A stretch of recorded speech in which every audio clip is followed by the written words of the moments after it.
चांदीपुर बहुत ही सुंदर एवं संपन्न राज्य था। वहाँ का राजा मान सिंह काफी दयालु भी था। अपने राज्य के किसी भी व्यक्ति की तकलीफ उससे देखी नहीं जाती थी। मान सिंह की एक बेटी थी नयनतारा। वो इसी बात से परेशान थी कि वो राजकुमारी है। एक दिन उसने अपने पिता से नाराजगी के चलते खाना नहीं खाया। अरे क्या बात है बिटिया, हमसे क्यों नाराज है? क्योंकि आप राजा हैं। तो इसमें नाराज होने की क्या बात है? हमारा परिवार है राजा महाराजाओं का। बस यही मेरी नाराजगी की वजह है। अरे साफ साफ बताओ ना बिटिया, क्या बात है? बात यह है कि आप राजा हैं, मैं आपकी बेटी हूँ और मैं राजकुमारी हूँ। हाँ तो ये तो अच्छी बात है ना। ये शानो शौकत, हर समय आसपास सिपाही। ये अच्छी नहीं, बहुत बुरी बात है। मुझे नहीं अच्छा लगता ये सब। मैं कुछ नहीं कर सकती अपनी मर्जी से। जहाँ भी जाओ आपके सिपाही मेरे पीछे आ जाते हैं। मेरी कोई सहेली भी नहीं है। सारा दिन बस राजमहल के एक कमरे से दूसरे कमरे में टहलते रहो। ये सब सुनकर मान सिंह हंसने लगे। अरे ये सब तो तुम्हारी सुरक्षा के लिए ही है ना, ताकि कहीं कोई तुम्हें नुकसान ना पहुंचा दे। मुझे कोई क्यों नुकसान पहुंचाएगा पिताजी? आपका कोई दुश्मन भी नहीं है। आप अपनी प्रजा का इतना ध्यान रखते हैं। पर बिटिया, राजकुमारी का जीवन ऐसा ही होता है। हम राजा हैं तो राजा की तरह ही रहेंगे ना। मैं परेशान हो गई हूँ इस तरह रहने से। अब ऐसा कीजिए कि थोड़ी दिन मेरे आसपास से पहरा हटवा दीजिए। मुझे थोड़ा आराम से रहने दीजिए। मान सिंह को समझ नहीं आ रहा था कि वो क्या करें, पर बेटी की जिद के आगे वो झुक जाते हैं और 1-2 दिन के लिए नयनतारा के आसपास से पहरा हटवा देते हैं। नयनतारा को तो जैसे पंखे लग जाते हैं। सारा दिन महल में यहाँ से वहाँ घूमना, कभी राजमहल के मैदान में दासियों के साथ मस्ती करना, कभी बावड़ी से स्वच्छंद पानी पीना। ये सब 1-2 दिन चलता है और फिर राजा के पास खबर आती है कि राजकुमारी ने आज फिर से खाना नहीं खाया। अरे अब क्या हो गया बिटिया? जो तुमने कहा वो हमने कर दिया। पहरा हटा तो दिया, अब क्या हुआ? पहरा तो हटा दिया, पर मैं हूँ तो अब भी महल के अंदर ही ना।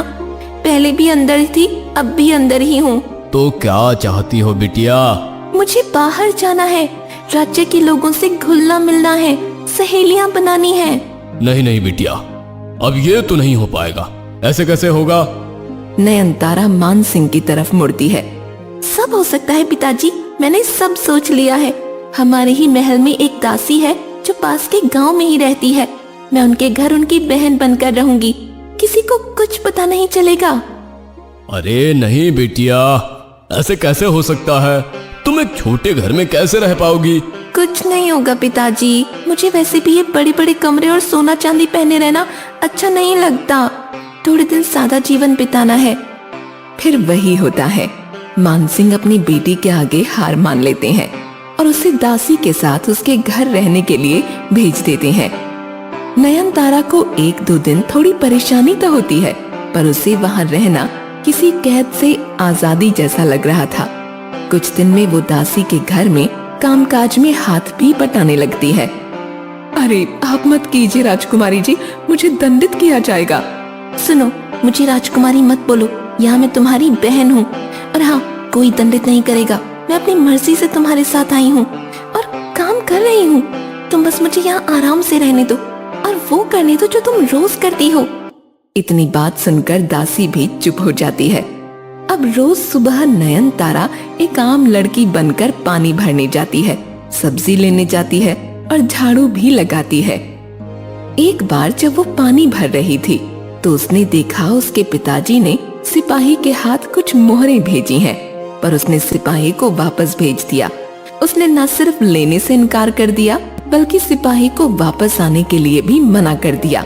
महाराज, वो एकदम साधारण लड़की की तरह जीवन जी रही हैं और मोहरे लेने से भी मना कर दिया, पर वो खुश बहुत दिख रही थी। खुश थी? बस फिर ठीक है। एक बार की बात है, जब नयनतारा कुएं से पानी भर रही होती है, तब उसके हाथ से रस्सी छूटने लगती है। तभी वहाँ एक नौजवान आता है और उसकी रस्सी पकड़ लेता है। नयनतारा उसको धन्यवाद देकर चली जाती है, पर वो लड़का अग्रसेन उसके रूप रंग पर फिदा हो जाता है। अब वो उसका हर समय इंतजार करने लगता है, पर नयनतारा कभी ध्यान ही नहीं देती। काफी दिन हो जाते हैं तो एक बार नयनतारा अपने पिताजी से मिलने का मन बनाकर उनसे मिलने चली जाती है। अरे बिटिया, कैसी हो तुम? हम सिपाही भेजकर छुप छुप कर तुम्हारी खबर तो लेते रहते हैं, पर तुम अब खुद बताओ, तुम कैसी हो? मैं बहुत खुश हूँ पिताजी, और आज तक किसी को कोई शक भी नहीं हुआ। वापस कब आओगी बिटिया? तुम्हारी शादी भी तो करवानी है। पिताजी, मैं शादी उससे करूंगी जो मुझे पसंद करेगा, ना कि आपकी धन दौलत को। ठीक है, मैं कोई जबरदस्ती नहीं करूंगा, जैसा तुम्हें ठीक लगे वैसे ही सही। इधर जब अग्रसेन को नयनतारा दिखती नहीं तो वो दासी से पूछता है, वो तुम्हारी बहन नहीं दिख रही है आजकल, कहाँ है? क्यों, क्या काम है? नहीं कुछ नहीं, बस ऐसे ही। सुंदर काफी है वो। तुम किसी ख्वाब में मत रहना, वो तुमसे शादी कभी नहीं करेगी। क्यों, ऐसा क्या है? वो कल आ जाएगी, खुद ही पूछ लेना उससे। अगले दिन नयनतारा वापस आ जाती है। अग्रसेन उसे कुएं पर देखकर खुश हो जाता है। उससे रहा नहीं जाता कि दासी ऐसा क्यों बोल रही थी। वो उससे थोड़ी बात करता है। आप दिखी नहीं 2 दिनों से? हाँ, कुछ काम से बाहर गई थी। क्या काम? ये मैं आपको क्यों बताऊं? ठीक है, मत बताइए, हम तो दोस्त के नाते ऐसे ही पूछ रहे थे बस। इतना कहकर वो चला जाता है। नयनतारा को लगता है शायद उसे कुछ बुरा लग गया। कुछ दिन ऐसे ही चलता है। अग्रसेन वहाँ रोज आता, पर नयनतारा से बात नहीं करता। वो उसकी तरफ आकर्षित होने लगती है। धीरे धीरे दोनों की बातें चालू होती हैं और दोनों एक दूसरे की तरफ आकर्षित होने लगते हैं। हम शादी कब करेंगे? और तुम्हारे माँ पिताजी कहाँ हैं? मैंने तुम्हें हमेशा तुम्हारी बहन के साथ ही देखा है। हाँ अग्रसेन, मैं बताने ही वाली थी, शादी शायद ना हो पाए, मुश्किल है। ऐसा क्यों कह रही हो तुम? तुम तो देख ही रहे हो मैं कितनी गरीब हूँ, माँ पिताजी भी नहीं है, कोई मुझे क्यों अपनाएगा? पर मुझे तुम पसंद हो, मैंने तो कभी धन दौलत की बात की भी नहीं। वो दोनों बस ये सब बातें कोने में बैठकर कर रहे होते हैं कि तभी सिपाही उनको देख लेता है। वो वापस जाकर सारी बातें राजा को बताता है। अगले दिन राजा अपनी बेटी से मिलने आते हैं और उससे अग्रसेन के बारे में सब पूछते हैं। पिताजी, मुझे वो बहुत पसंद है, पर वो भी गरीब घर का ही दिखता है, क्या आप उसे अपनाएंगे? मैंने आपका विचार जानने के लिए ही उसे अभी तक हाँ नहीं बोला है। अगर तुम्हें अपने लिए वो सही जीवन साथी लग रहा है तो फिर ठीक है, पर तुम ये जान लो, कुछ दिन तंगी में रहना अलग बात होती है और जिंदगी भर निभाना अलग बात होती है। उसे अभी ये भी नहीं पता है कि तुम राजकुमारी हो, तुम्हें ऐशो आराम में रहने की आदत रही है। वो तुम्हारी जरूरतों का पता नहीं कितना ख्याल रख पाएगा। सबसे पहले उसे सच्चाई बताओ। जी पिताजी, मैं आपकी बात समझ गई और मैं तैयार हूँ। नयनतारा की बात मानकर वो उसे अग्रसेन से शादी के लिए हाँ कह देते हैं और वापस राजमहल लौट आते हैं। इधर नयनतारा अग्रसेन को सब बताने के लिए मन बना लेती है और हिम्मत करके सब बता भी देती है। क्या राजकुमारी? तुमने पहले क्यों नहीं बताया? तुम्हारे प्रेम में जो पड़ गई थी, पर अगर तुम्हें मेरा राजकुमारी होना खल रहा है तो फिर इस बात को यहीं खत्म कर देते हैं। वो उदास होकर बोलती है।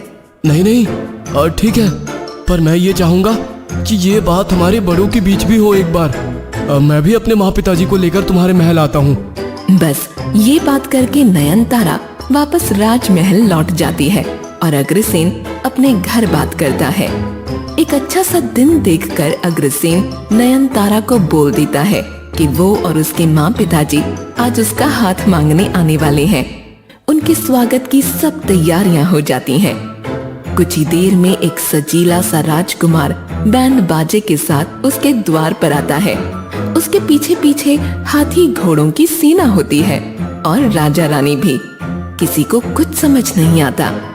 फिर नयनतारा ध्यान से देखती है तो उसके होश उड़ जाते हैं। वो अग्रसेन ही होता है। अग्रसेन, तुम ऐसे?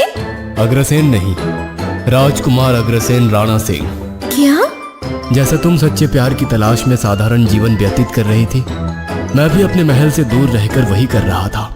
जब मैंने अपने माँ पिताजी को तुम्हारे बारे में बताया तो उन्होंने अपने सैनिक भेजकर सब पता करवा लिया। वो दोनों बात कर ही रहे होते हैं और तब देखते हैं कि उन दोनों के पिताजी भी मित्र ही हैं। बस फिर सबका भव्य स्वागत होता है और शुरू होती